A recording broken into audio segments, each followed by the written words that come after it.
क्यों असत्य कह रही हो? नहीं नहीं, वो दूर एक झोपड़े का घर है, जला हुआ। ये चुनर मुझे वही साड़ियों से मिली, फटी हुई थी तो सी थी, और उससे अधिक मैं कुछ भी नहीं जानती।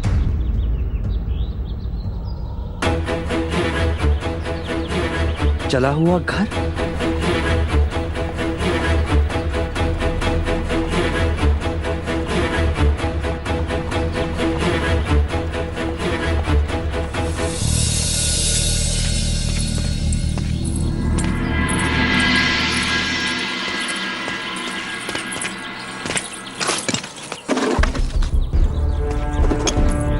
यह तो केवल राख का ढेर है युवराज, यहाँ क्या मिलेगा?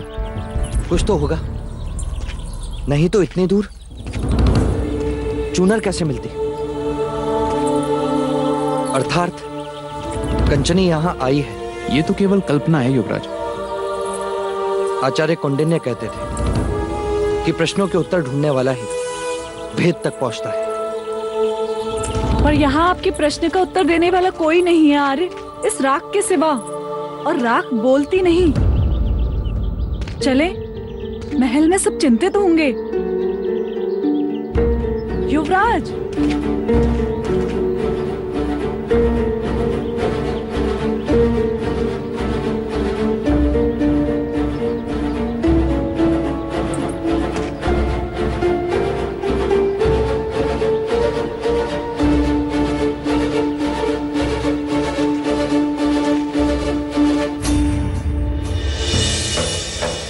कभी कभी राख भी बोलती है गोपा, और इस समय ये कह रही है कि ये माला ज्येष्ठ की है।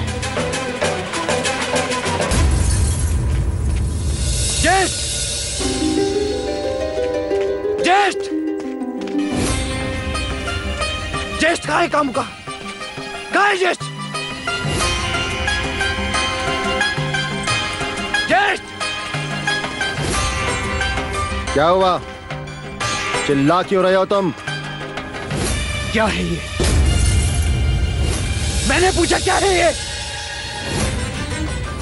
क्या हुआ युवराज? क्या ये तुम्हारी माला का टुकड़ा नहीं? हाँ है। तो अर्थात तुम जानते हो कंचनी कहाँ है? तुम्हें कंचनी का पता है?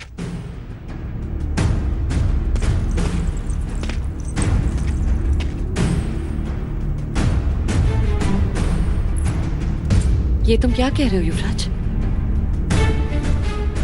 और ये टुकड़ा मिला कहाँ से? उसी जले हुए आवाज से जहां गोपा की चुनर मिली, जिसे धुलवा ने उस रात कंचनी लेकर गई थी। तुम जानते हो ज्येष्ठ, कंचनी के बारे में तुम जानते हो? नहीं, मैं कुछ नहीं जानता। तो ये माला का टुकड़ा वहां कैसे पहुंचा? कहा ना, मैं नहीं जानता। मेरे विवाह की रात तुम राजमहल में नहीं थे ज्येष्ठ, प्रातःकाल लौटे थे। काकी माँ भी चिंतित थी। तुम कहना क्या चाहते हो? कहना नहीं, मैं पूछना चाहता हूँ कि ये वहां पहुंचा कैसे?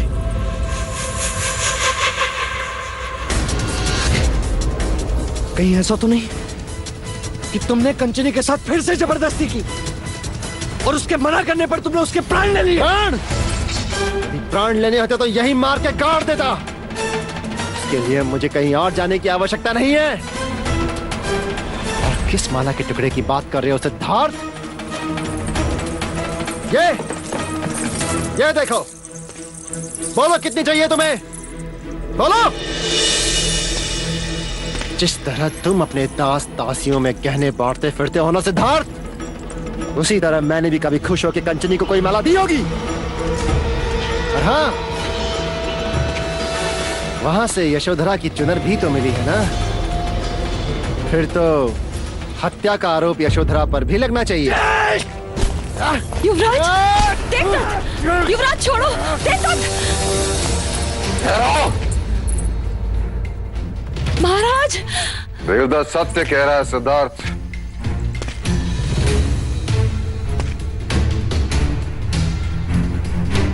उस गणिका को देवदत्त ने नहीं मारा।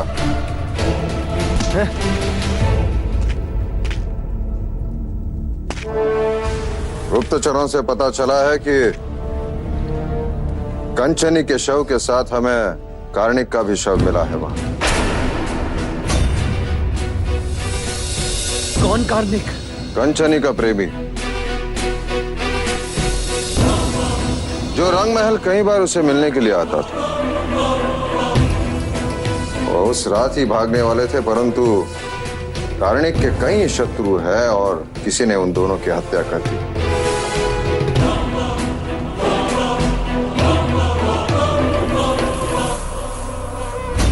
देख लीजिए महाराज, देख लीजिए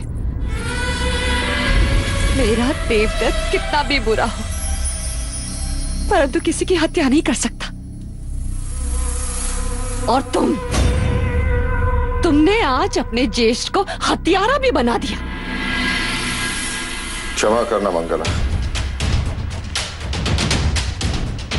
सिद्धार्थ, अपने ज्येष्ठा से क्षमा मांगो।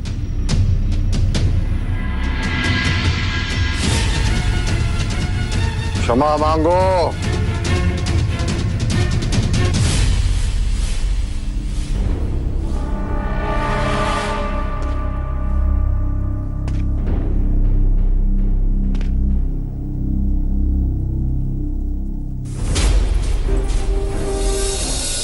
क्यों मुझे अभी भी लग रहा है कि तुम अपराधी हो?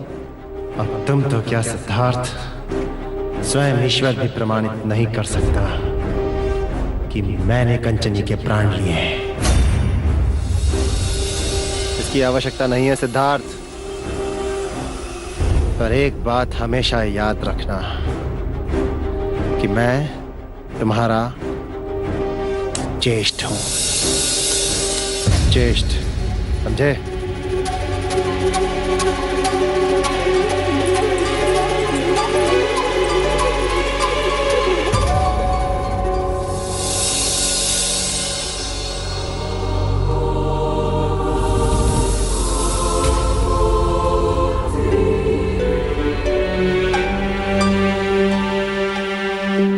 तुम्हारे आंसू तो रुकने का नाम ही नहीं ले रहे।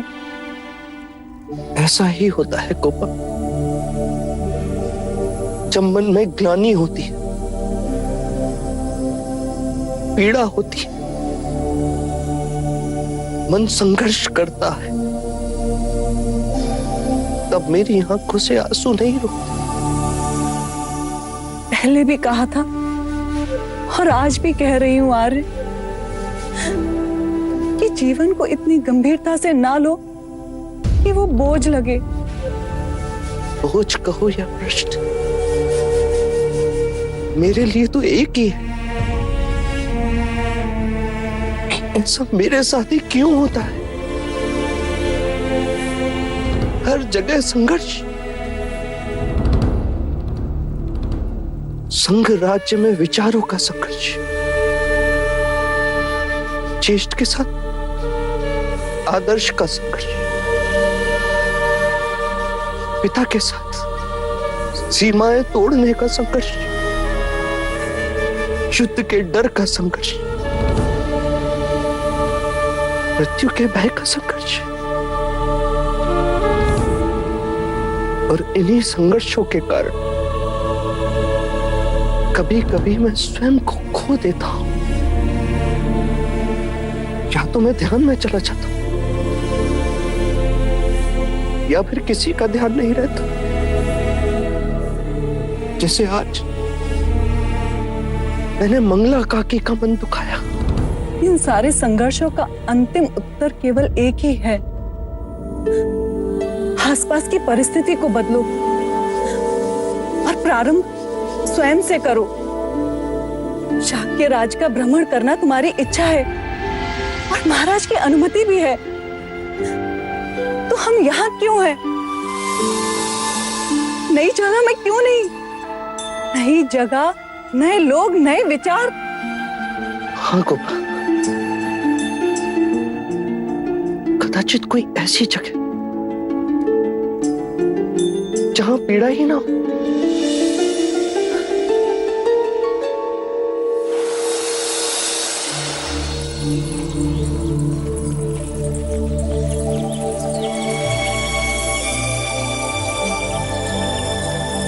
आज्ञा पिताजी, आपकी अनुमति ही मेरा आशीर्वाद है। आज्ञा, आपकी कही हर बात का ध्यान रहेगा मुझे। उन्हें प्रसन्न रखने के प्रयत्न में कोई कमी ना होगी। पर आप भी मुझे एक वचन दीजिए कि आप हमारी चिंता नहीं करेंगी। नहीं करूंगी।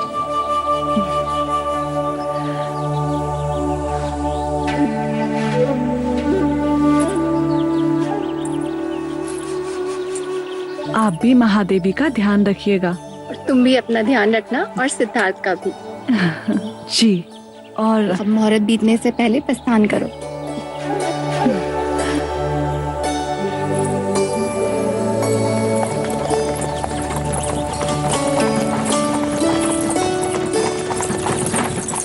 जी भाई महाराज। सिद्धार्थ की यात्रा के आयोजन में कोई कमी तो नहीं? नहीं भाई महाराज, कुछ सैनिक पहले ही भेजे गए हैं, कुछ सेवा के लिए साथ जाएंगे और कुछ रक्षक गुप्त वेश में साथ होते हुए भी साथ नहीं होंगे। युवराज की यात्रा निर्विघ्न पूरी होगी।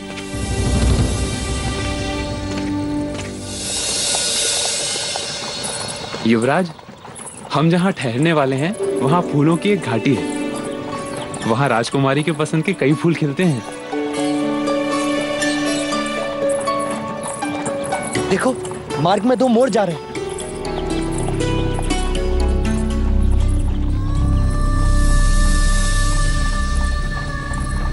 रथ रोको, चलना।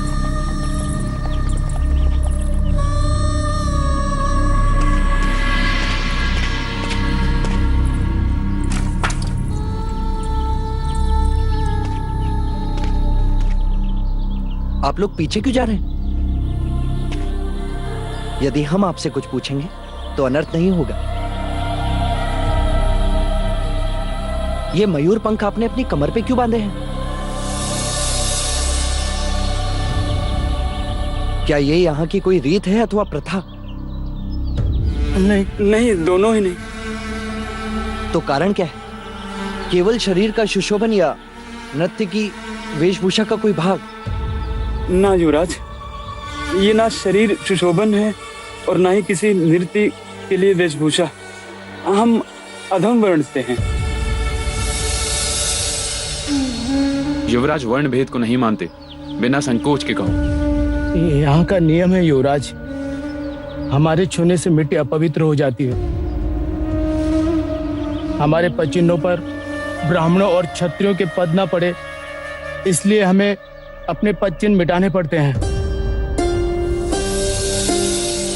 इसीलिए प्रत्येक शूद्र अपनी कटी पर ये मयूर पंख बांधते हैं।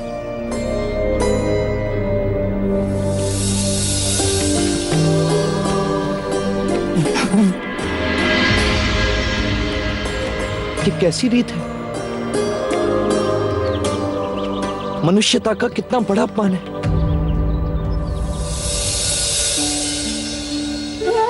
क्षमा करें युवराज, अब हमें जाना होगा, अन्यथा विलंब होने के कारण हमें कोड़े की मार खानी पड़ेगी। हाँ।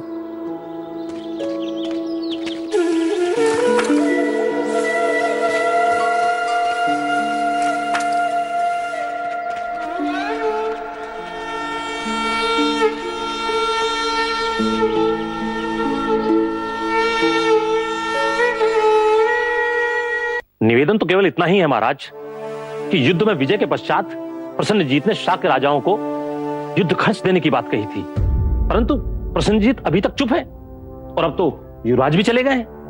युद्ध में हथियारों के निर्माण में हमारे राजकोष को भारी हानि पहुंची है महाराज, और अब तो स्थिति यह है कि राजकोष में आपातकाल के लिए भी धन नहीं बचा। आप चिंता न करें, आप मंत्री उदयन से मिलकर आवश्यक धन राजकोष से ले ले।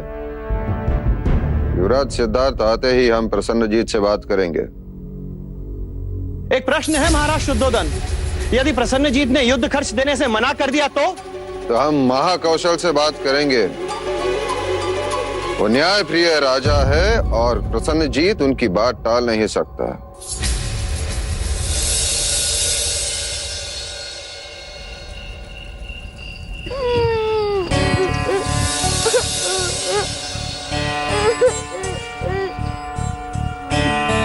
तुमने कुछ सुना कोपा? क्या? किसी बालक के रोने की आवाज।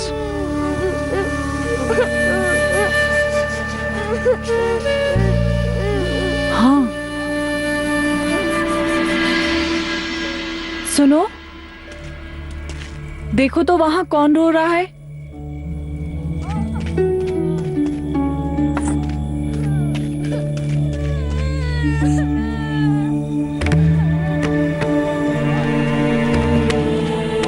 कोई छोटा सा बालक है राजकुमारी।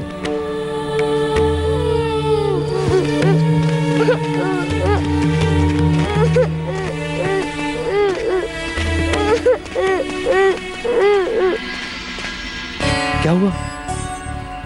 कौन हो तुम और क्यों रो रहे हो? क्या नाम है तुम्हारा? मैं दारुण, तुम्हारा भाई है ना भाई, इतना बड़ा। हाँ, क्या हुआ तुम्हारे भाई को? उसे राज के सैनिक ले गए। सैनिक? सैनिक क्यों ले गए उसे? उसे काला जुआर था।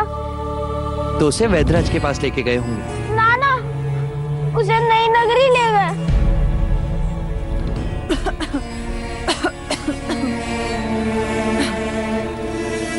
नई नगरी?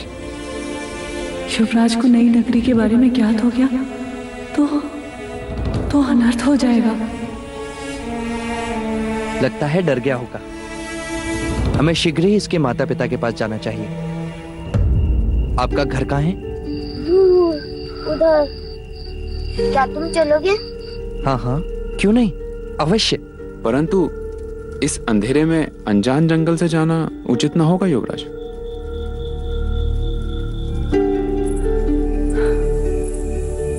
आज हम दारुण को भोजन कराकर यहीं सुला लेते हैं आर्य। प्रातःकाल हम तुम्हारे साथ तुम्हारे घर चलेंगे। क्यों, सही कहा ना हमने? हाँ। चलें?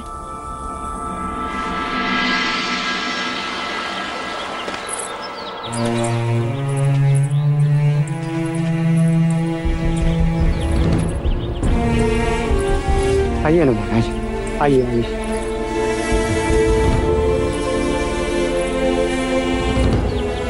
बैठिए युवराज, बैठिए।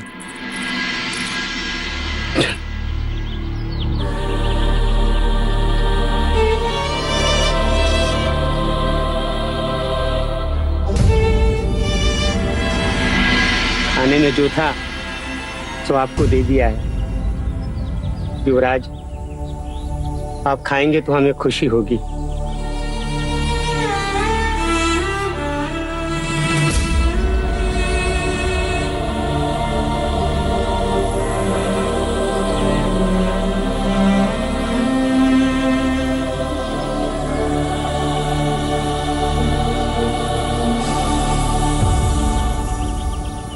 आपका पूरा परिवार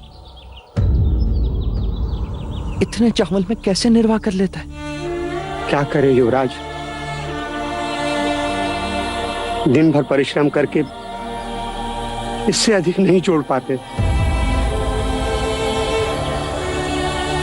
तो गांव वाले अच्छे हैं जो हमेशा एक दूसरे की सहायता कर देते हैं, लेकिन वो भी क्या करें। युद्ध जो हुआ था उनके भी हाथ बंधे हैं।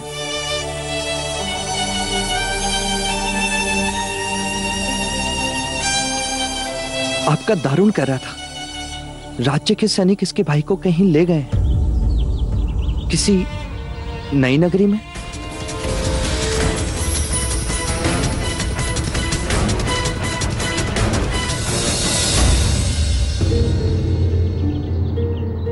नई नगरी? नहीं युवराज, अर्थात आरोग्य धाम। सुना है वहां रोगियों की बड़ी अच्छी चिकित्सा होती है। बड़े बड़े वैद्यराज वहां पर हैं। मेरा बड़ा पुत्र बीमार था तो संबंधी के घर आरोग्य धाम इलाज के लिए भेज दिया था युवराज। ये अपने भाई से बड़ा स्नेह करता है, इसीलिए रोता है। आपने कुछ खाया नहीं युवराज?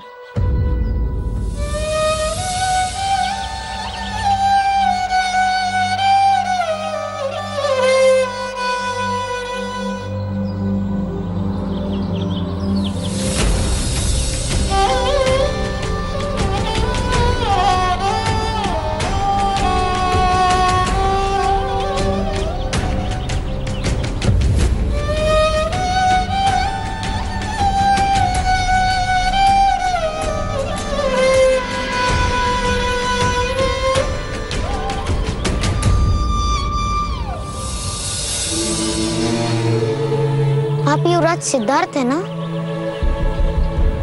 हाँ। मैंने सुना है कि आप सब कुछ कर सकते हैं। हाँ, कदाचित मैं अवश्य प्रयत्न करूंगा।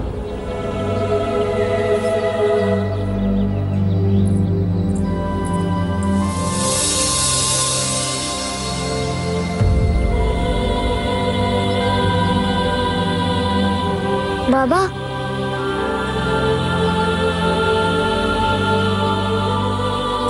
वो युवराज थे। नहीं, ईश्वर।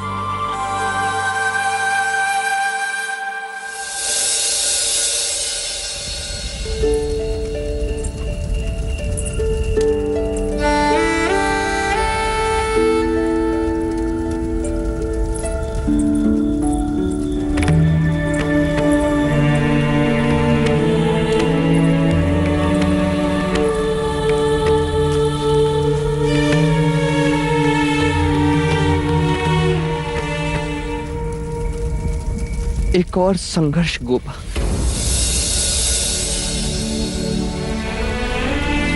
एक मनुष्य इतना गरीब कि उसको पेट भरने के लिए चावल का एक दाना नहीं, और एक मनुष्य इतना धनी कि यज्ञ में ब्राह्मणों को सोने का दान दे और पशुओं की बलि चढ़ाए। इतनी विषमता क्यों?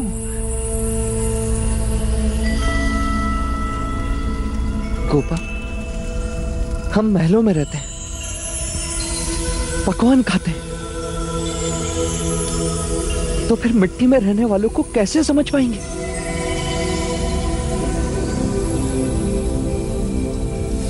मां कहती है कि ईश्वर कण कण में बसा है, तो फिर मनुष्यों की पैरों की मिट्टी से ईश्वर अछूता कैसे हो गया? इतना मत सोचो आर्य। ठंड बढ़ रही है, भीतर चलें?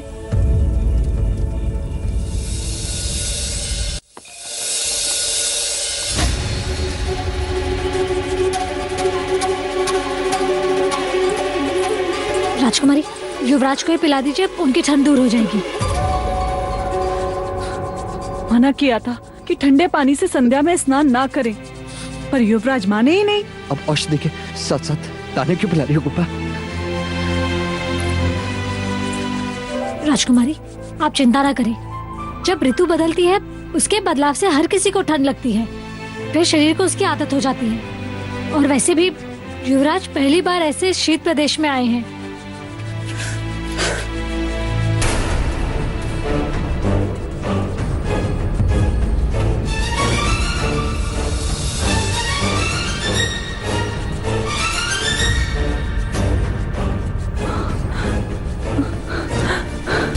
लौशिका, इन्हें कुछ होगा तो नहीं ना?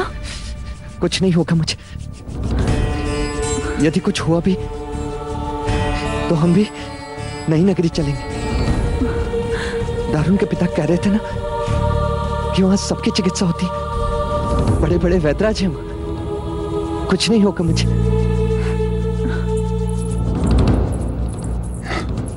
राजकुमारी, युवराज के नाखून और नीले पड़ते जा रहे हैं। अब जो करना है वो आप ही को करना है। ऐसी परिस्थिति में देह अग्नि ही अंतिम उपचार है।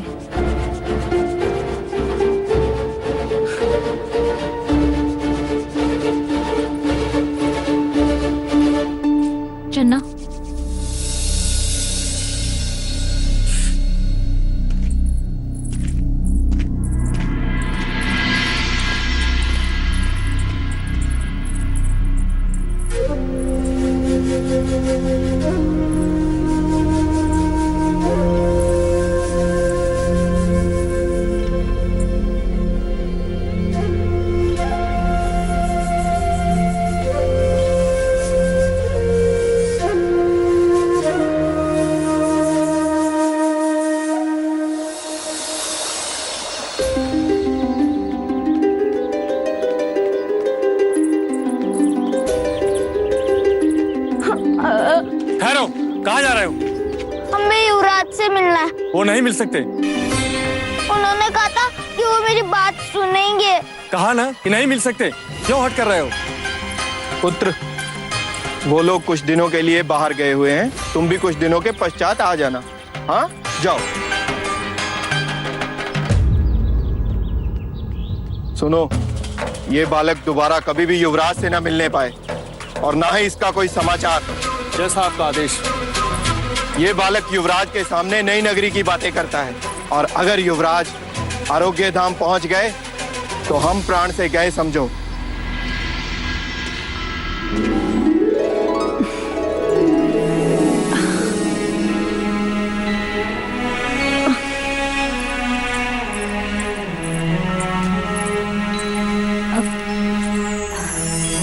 युवराज कैसे है? कुछ आराम हुआ? हाँ, वो तो प्रातःकाल होते ही सूर्योदय देखने भी चले गए। अर्थात देह अग्नि का उपचार सार्थक निकला।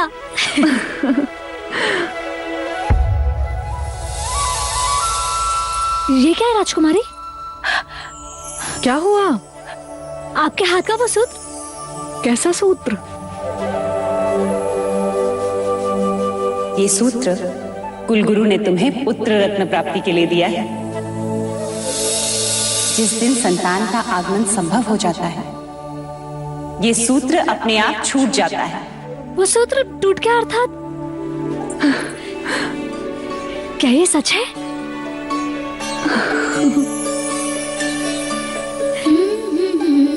क्या युवराज सिद्धार्थ इस बात से ज्ञात है? तो कब बताएंगी? मैं नहीं कह पाऊंगी, महादेवी से कहूंगी, वही बताएंगी। ठीक सोचा। लौशिका जी,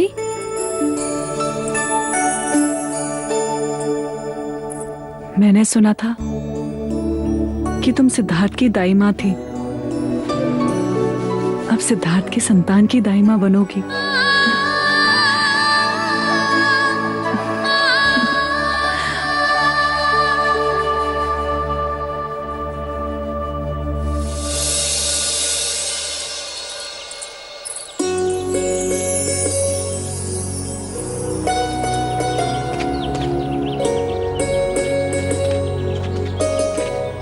चलो कुपा, चन्ना आज हमें सामने वाले बर्फ के पर्वत के पास ले जा रहा है। पर आज हम मंदिर जाना चाहते हैं युवराज। क्यों कुपा? अचानक ईश्वर की इच्छा? इच्छा को जन्म लेने में समय ही कहाँ लगता है। बस ऐसे ही मन में आया तो। ठीक है चन्ना, आज हम मिट्टी के मनुष्य पत्थर के ईश्वर से मिलने मंदिर जाएंगे।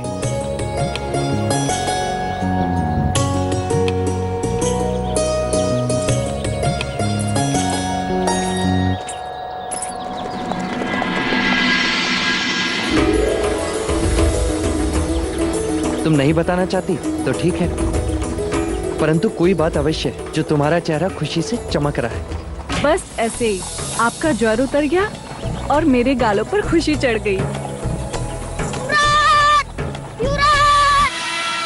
दारू, रथ रोको चन्ना। युवराज!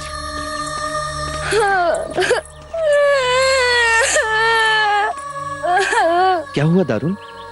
क्यों इतना रो रहे हो? हमारा भाई है ना, भाई बड़ा कल रात वापस आ गया था।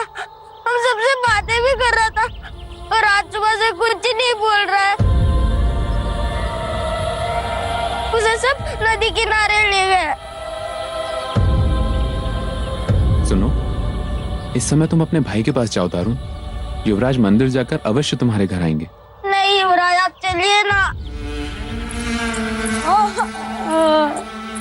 दारुन, हमें पहाड़ी वाले मंदिर जाना है, देर हो जाएगी। नहीं युवराज, आप चलिए।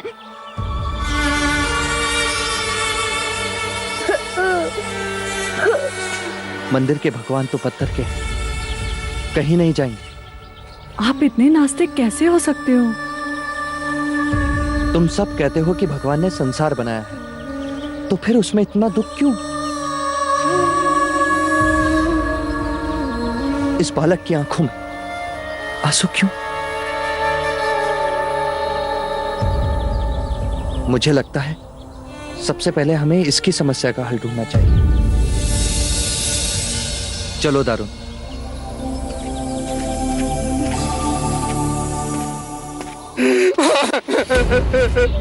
चलो सबको जल्दी से उठाओ, पानी में बहा दो। तुम लोग जानते हो कि महाराज का आदेश क्या है? युवराज के सामने कोई भी पीड़ादायक घटना नहीं घटनी चाहिए। बस एक बार, अंतिम बार मेरे पुत्र का चेहरा देखने दीजिए।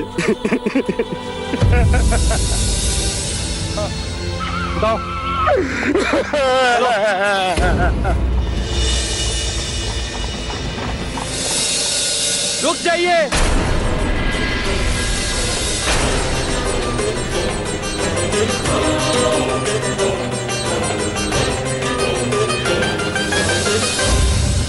सत्य कथा